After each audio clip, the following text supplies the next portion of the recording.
ഏറ്റവും ആകാംക്ഷയോടെ ജനങ്ങൾ കാത്തിരിക്കുന്ന മണ്ഡലമാണ് വടകര ലോക്സഭാ മണ്ഡലം. അവിടെ LDFിൻ്റെ കെ ശൈലജയും അതുപോലെ തന്നെ UDFിൻ്റെ ഷാഫി പറമ്പിലും തമ്മിൽ ഏറ്റുമുട്ടുമ്പോൾ അത്യന്തം വാശിയേറിയ ഒരു പോരാട്ടമാണ് അവിടെ നടന്നത്. ഒരുപാട് വിവാദങ്ങൾ, ഒരുപാട് വാദങ്ങൾ, പ്രതിവാദങ്ങളെല്ലാം ഉയർന്നു വന്ന ഒരു മണ്ഡലമാണ് ഇപ്പോൾ വോട്ടെണ്ണലിലേക്ക് നീങ്ങുന്നത്. ലതീഷ് ചേരുന്നു. ലതീഷെ, അവസാന നിമിഷമാണ്. എന്താണ് ലതീഷ് അവിടെ വിലയിരുത്തുന്നത്?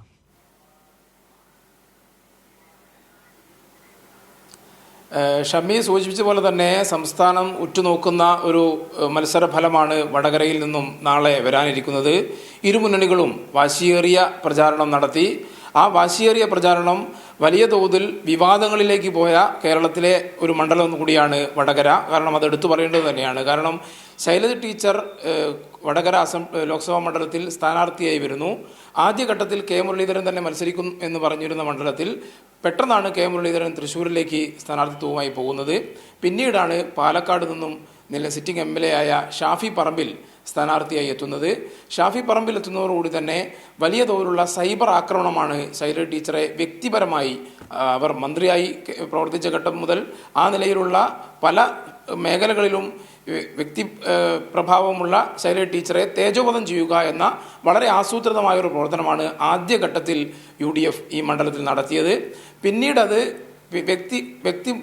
വ്യക്തിഗതമായ അത്തരത്തിലുള്ള ഇത് പോയി കഴിഞ്ഞാൽ പിന്നീടത് ഒരു ഘട്ടം എത്തിയപ്പോഴേക്കും വലിയ തോതിലുള്ള വർഗീയ പ്രചരണത്തിലേക്ക് പോലും വടകരയിലേക്ക് സാഹചര്യം മാറുന്ന നിലയുണ്ടായി. ആ നിലയിൽ വലിയ തോതിലുള്ള പ്രചാരണം ഇന്നലെ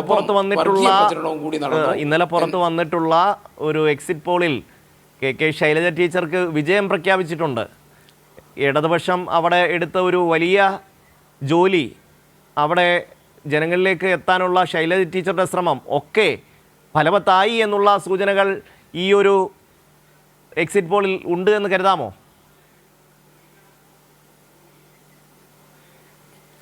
തീർച്ചയായും കഴിഞ്ഞ 3 തവണയും നമുക്ക് വടകരയുടെ ഒരു ചരിത്രം എടുത്ത് പരിശോധിച്ചാൽ LDF പല തവണ വിജയിച്ച ഒരു മണ്ഡലമാണ് വടകര.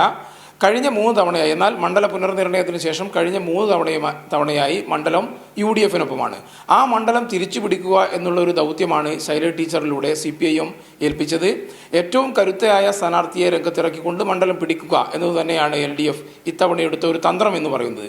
ആ നിലയിൽ ശൈലജ ടീച്ചറുടെ വ്യക്തിഗതമായ മേന്മയുൾപ്പെടെ വോട്ടായി മാറും എന്ന് തന്നെയാണ് LDF പ്രതീക്ഷിക്കുന്നത്. കാരണം ശൈലജ ടീച്ചർ കേരളത്തിന്റെ ആരോഗ്യമന്ത്രി എന്നുള്ള നിലയിൽ രാജ്യാന്തര ശ്രദ്ധ കേരളത്തിന്റെ ആരോഗ്യമന്ത്രി എന്ന നിലയിലും CPIMന്റെ നേതാവെന്ന നിലയിലും കേരളത്തിലെ ജനങ്ങളുടെ ഹൃദയത്തെ കവർന്നെടുത്ത ആൾ തന്നെയാണ് കെ ശൈലജ. ഏതൊക്കെ വർഗീയ പ്രചരണം നടത്തിയാലും അവരെക്കുറിച്ചുള്ള ഇമേജ് മാറ്റാനൊന്നും UDFിന് കഴിയില്ല എന്ന് വ്യക്തമായി ബോധ്യപ്പെടുത്തുന്ന ഒരു വിധി തന്നെയായിരിക്കും നാളെ ഉണ്ടാവുക എന്നുള്ള കാര്യത്തിൽ സംശയമൊന്നുമില്ല.